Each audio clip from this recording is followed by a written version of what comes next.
आज का हमारा टॉपिक जो है वो केमिकल स्पीशीज़ है। ठीक है, इसको हम डिस्कस करेंगे केमिकल स्पीशीज़ क्या होती हैं। सबसे पहले हम इसकी बात करते हैं कि केमिकल स्पीशीज़ क्या होती हैं। ठीक है, देखिए हमें एटम के बारे में पता है, एलिमेंट के बारे में पता है, मॉलिक्यूल के बारे में पता है और कंपाउंड के बारे में पता है। ठीक है, अगर एटम, एलिमेंट, मॉलिक्यूल या कंपाउंड के ऊपर कोई चार्ज हो, ठीक है, चाहे वो प्लस चार्ज हो या फिर जो है वो माइनस चार्ज हो, ठीक है, तो उसको हम कहते हैं कि वो क्या बन जाता है, वो एक केमिकल स्पीशी कंसीडर किया जाता है। ठीक है, और जब भी कोई एटम, एलिमेंट, मॉलिक्यूल या कंपाउंड चार्ज की हालत में होगा तो उसका जो एक बेसिक नेम है, ठीक है, जिससे हम उसको आइडेंटिफाई करते हैं, वो क्या है, वो उसको हम कहते हैं कि वो एक आयन है। ठीक है, तो सबसे पहले जो है वो हम आयंस को डिस्कस करेंगे। ठीक है, हम डिस्कस करते हैं जी केटाइन है, एनाइन है, मॉलिक्यूलर आयन है, फ्री रेडिकल है। वो उन सब की जो बेस है वो आयन से मुंसलिक है। ठीक है, कि बात वही होगी लेकिन कैटेगरी वाइज जो है वो डिफरेंट हो जाएंगे कि वो कोई जो है वो केटाइन कंसीडर होगा, कोई एनाइन कंसीडर होगा, ठीक है, कोई फ्री रेडिकल और कोई जो है वो मॉलिक्यूलर आयन कंसीडर होगा। ठीक है, लेकिन इनकी बेसिक डेफिनेशन वही रहेगी कि जो कि आयंस की होगी। ठीक है, अब आयंस की डेफिनेशन क्या है, कहते हैं जो आयन है वो क्या होता है, आयन इज़ एन एटम और group of atoms having a charge on it. ठीक है, अब आयन क्या होगा कि वो एक एटम भी हो सकता है या फिर ग्रुप ऑफ एटम्स भी हो सकता है कि जिस पे कोई ना कोई चार्ज होगा। ठीक है, चाहे वो चार्ज जो है वो माइनस में है या फिर चार्ज जो है वो प्लस में, तो वो क्या कहलाएगा, वो आयन कहलाएगा। ठीक है, इसके अगर हम एग्जांपल देखें तो एग्जांपल में देखें हाइड्रोजन है और क्लोरीन है। अब हाइड्रोजन एक सिंगल एटम है, क्लोरीन भी सिंगल एटम है। ठीक है, हाइड्रोजन के ऊपर प्लस का चार्ज है तो इट मीन्स ये क्या है, ये हाइड्रोजन आयन है। ठीक है, और जो क्लोरीन है इसके ऊपर माइनस चार्ज है तो ये क्या है, ये क्लोराइड आयन है। अब जो है वो अगर जब ये चार्ज की फॉर्म में है, ठीक है, आयंस की फॉर्म में है, तो हम इनको आयंस तो कह सकते हैं। जब हम इनको आयंस कह के आइडेंटिफाई करेंगे तो हमें फ़ौरन क्लिक होगा कि ये जी इनके ऊपर कोई ना कोई चार्ज है। ठीक है, लेकिन सिंपल अगर इनके ऊपर चार्ज ना हो तो फिर हम इनको एज अ एटम कंसिडर करते हैं कि ये हाइड्रोजन एटम है और ये क्लोरीन एटम है। ठीक है ये एटम ही, लेकिन जब अगर इनके ऊपर कोई चार्ज आ जाता है, ठीक है, तो तब ये क्या कंसीडर होते हैं, ये आयंस कंसीडर होते हैं। फिर इनका नेम जो है वो एटम से किस में कन्वर्ट हो जाता है, आयंस के अंदर कन्वर्ट हो जाता है। ठीक है, अब आयंस की फर्दर आगे जो है वो टाइप्स हैं। ठीक है, कहते हैं आयंस जो हैं वो दो तरह के होते हैं। There are two types of ions, cations और एनायंस। ठीक है, अब देखेंगे जी केटायंस क्या होते हैं। कहते हैं an atom or group of atoms having positive charge on it. ठीक है, अब देखिए आयन की बेसिक डेफिनेशन वही है कि उसके ऊपर कोई ना कोई चार्ज होगा। ठीक है, वो चीज़ जो है वो एटम जो है वो क्या कहलाएगा, वो आयन कहलाएगा।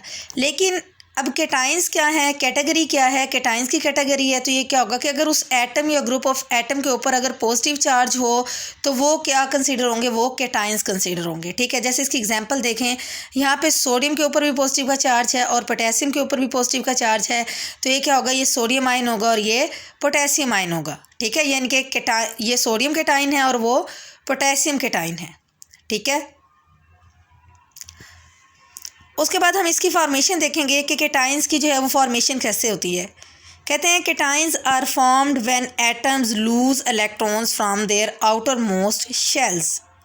ठीक है, देखें केमिस्ट्री के अंदर ये फिनोमेना है या पूरी यूनिवर्स का फिनोमेना है कि हर चीज़ जो है वो स्टेबिलिटी चाहती है। ठीक है, और ये सारा चक्कर जो है वो स्टेबिलिटी के लिए ही है। ठीक है, अब कुछ एटम्स ऐसे होते हैं कि जिन्हें, अब ये स्टेबिलिटी किस बेस पे होती है, या तो ये डुपलर रूल पे होती है या फिर जो है वो ऑक्टेट रूल पे होती है। ठीक है, डुपलर रूल क्या होता है कि जी एटम्स का जो आउटर मोस्ट शेल होता है, सबसे बाहर वाला जो शेल होता है, उसमें जो है वो या तो 2 इलेक्ट्रॉन्स हो, ठीक है, या फिर जो है वो 8 इलेक्ट्रॉन्स हों। ठीक है, तो जिस भी एटम के लास्ट वाले आउटर मोस्ट शेल के अंदर 2 इलेक्ट्रॉन होंगे वो भी स्टेबल होगा, या जिसके आउटर मोस्ट शेल में 8 इलेक्ट्रॉन्स होंगे वो भी स्टेबल होगा। ठीक है, अब इस डुपलर या ऑक्टेट रूल को फुलफिल करने के लिए या तो जो एटम्स होते हैं वो इलेक्ट्रॉन को लूज़ करते हैं या गेन करते हैं। ठीक है, तो अगर तो एटम्स जो हैं वो स्टेबिलिटी गेन करने के लिए इलेक्ट्रॉन को लूज़ करें तो वो क्या बन जाते हैं, वो केटाइंस बन जाते हैं, उन पे पॉजिटिव चार्ज आ जाता है। ठीक है, एनाइन की बात हम जो है वो एनाइन के उसमें जो है वो डिस्कस करेंगे। अभी फ़िलहाल केटाइन के लिए कि अगर जो है वो स्टेबिलिटी गेन करने के लिए एक एटम जो है या एलिमेंट जो है वो इलेक्ट्रॉन को लूज़ करे आउटर मोस्ट शेल से तो वो क्या बन जाएगा, वो केटाइन बन जाएगा। इसकी एग्जांपल्स देख लेते हैं हम। एटम है हमारे पास और एक साइड पे केटाइंस लिखे हुए हैं, ठीक है। अब सबसे पहले हाइड्रोजन एटम है, इसको अगर स्टेबिलिटी चाहिए होगी, ठीक है, तो ये कितने इलेक्ट्रॉन जो है वो लूज़ करेगा, इसके पास कितने इलेक्ट्रॉन लूज़ करने की कैपेसिटी है कि ये 1 इलेक्ट्रॉन जो है वो लूज़ करता है। अब 1 इलेक्ट्रॉन लूज़ हुआ तो इसके ऊपर चार्ज भी कितना आ गया, 1 चार्ज आ गया, ठीक है। ये इनके प्लस का साइन है, ये इंडिकेट करता है कि इसके ऊपर 1 चार्ज है, ठीक है। अगर यहाँ पे फॉर एग्जांपल बात करें कि 2 पॉजिटिव हो, 3 पॉजिटिव हो, 4 पॉजिटिव हो, कोई दूसरा एटम हो, ठीक है, उसके साथ 3 पॉजिटिव लिखा है, 2 पॉजिटिव लिखा है, 4 पॉजिटिव, इट मीन्स कि उसने जो है वो 4 इलेक्ट्रॉन लूज़ किए, ठीक है। तो अब अगर इसने हाइड्रोजन ने 1 इलेक्ट्रॉन लूज़ किया है तो इट मीन्स कि ये जो है वो इसके पास कैपेसिटी है कि 1 इलेक्ट्रॉन जो है वो लूज़ कर सकता है, ठीक है। फिर हमारे पास एटम है सोडियम, तो सोडियम भी क्या है कि 1 इलेक्ट्रॉन लूज़ करता है, तो इसलिए इसके ऊपर भी जो है वो प्लस का चार्ज आता है, यानी कि इसके ऊपर +1 चार्ज होता है। इस तरह से कैल्शियम है, ठीक है, कैल्शियम के ऊपर जो चार्ज है वो 2 पॉजिटिव है, ठीक है, यानी कि और इसने कितने इलेक्ट्रॉन लूज़ किए हैं, 2 इलेक्ट्रॉन लूज़ किए हैं। तो कैल्शियम के पास कैपेसिटी होती है कि ये 2 इलेक्ट्रॉन्स जो है वो लूज़ कर सकता है, ठीक है, इसलिए इसके ऊपर जो चार्ज आता है वो क्या होता है, 2 पॉजिटिव होता है, ठीक है। उसके बाद है एनाइन। एनाइन क्या होता है, कहते हैं एनाइन जो है एन एटम और group of atoms that has a negative charge on it, ठीक है। केटाइन का उल्ट जो है वो एनाइन होगा, ठीक है। केटाइन पे पॉजिटिव चार्ज होता है और एनाइन ऐसा एटम या ग्रुप ऑफ एटम होंगे जिनके ऊपर जो है वो नेगेटिव चार्ज होगा। एग्जाम्पल देख लेते हैं। एग्जाम्पल में जी क्लोरीन है, ठीक है, इसके ऊपर नेगेटिव चार्ज है तो ये जो है क्लोराइड आयन बनेगा। और फिर ऑक्सीजन है, ऑक्सीजन के ऊपर जो है वो 2 नेगेटिव चार्ज है तो ये भी क्या है, ये एक एनाइन है, ठीक है। एनाइन की फॉर्मेशन देखें तो इसमें क्या है जी कि anion is formed by the gain और addition of electrons to an atoms, ठीक है, कि एक एटम के अंदर मतलब एक एटम जब इलेक्ट्रॉन को जो है वो गेन करता है किसी दूसरे एटम से या दूसरे एलिमेंट से तो वो किस चीज़ की फॉर्मेशन होती है, वो एनाइन की फॉर्मेशन होती है, ठीक है। अब कुछ एटम्स या एलिमेंट ऐसे होंगे जो अपनी स्टेबिलिटी के लिए अपना ऑक्टेट या डुप्लेट को जो है कंप्लीट करने के लिए किसी दूसरे एटम या एलिमेंट से जो है वो इलेक्ट्रॉन्स को गेन करेंगे, ठीक है। तो ऐसे एटम या एलिमेंट किस कैटेगरी में फॉल करेंगे, एनाइन की कैटेगरी में फॉल करेंगे। और उनके ऊपर चार्ज क्या होगा, उनके ऊपर जो है वो नेगेटिव का चार्ज होगा, ठीक है। तो कैटाइन के बिल्कुल अपोजिट जो चीज़ है वो क्या है, वो एनाइन है। अब अगर ये हम इसकी एग्जांपल्स देखें, ठीक है, एटम्स हैं और एनाइंस हैं, ठीक है। तो देखें क्लोरीन है हमारे पास, ठीक है, क्लोरीन के ऊपर जी -1 चार्ज होता है, ठीक है। अब -1 कैसे होगा कि क्लोरीन के पास जी कैपेसिटी है कि वो 1 इलेक्ट्रॉन अगर उसको कहीं से मिल जाए, वो कहीं से गेन कर ले तो वो स्टेबल हो सकता है, ठीक है। तो क्या होता है कि क्लोरीन 1 इलेक्ट्रॉन लेके तो क्या किस में कन्वर्ट हो जाता है, एनाइंस के अंदर कन्वर्ट हो जाता है, ठीक है। तो इस पर क्या चार्ज आ जाता है, इस पर -1 चार्ज आ जाता है क्लोरीन के ऊपर, ठीक है। तो ये इस तरह से ये एनाइंस की फॉर्मेशन होती है, ठीक है।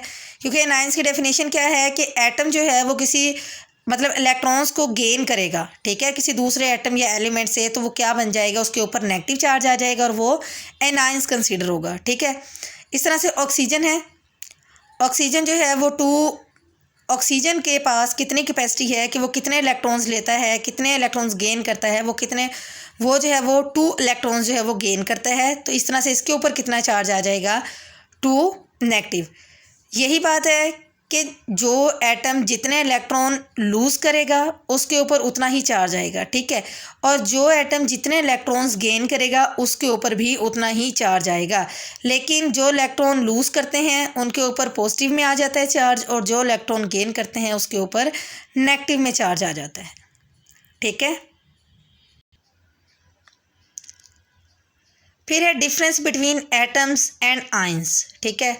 तो यहाँ पे लिखे हुए हैं, ठीक है, एक साइड पे एटम लिखा हुआ है, दूसरी साइड पे जो है वो आयन लिखा हुआ है। इन दोनों के आपस में डिफरेंस को डिस्कस कर लेते हैं। कहते हैं जी एटम क्या होता है, it is the smallest particle of an element, ठीक है, कि एलिमेंट का जो स्मॉलेस्ट पार्टिकल होगा वो क्या कहलाएगा, प्योर फॉर्म में जो होगा वो होगा उसका एटम कहलाएगा, ठीक है। और जो आयन होते हैं वो क्या होते हैं, it is the smallest unit of an ionic compound, ठीक है।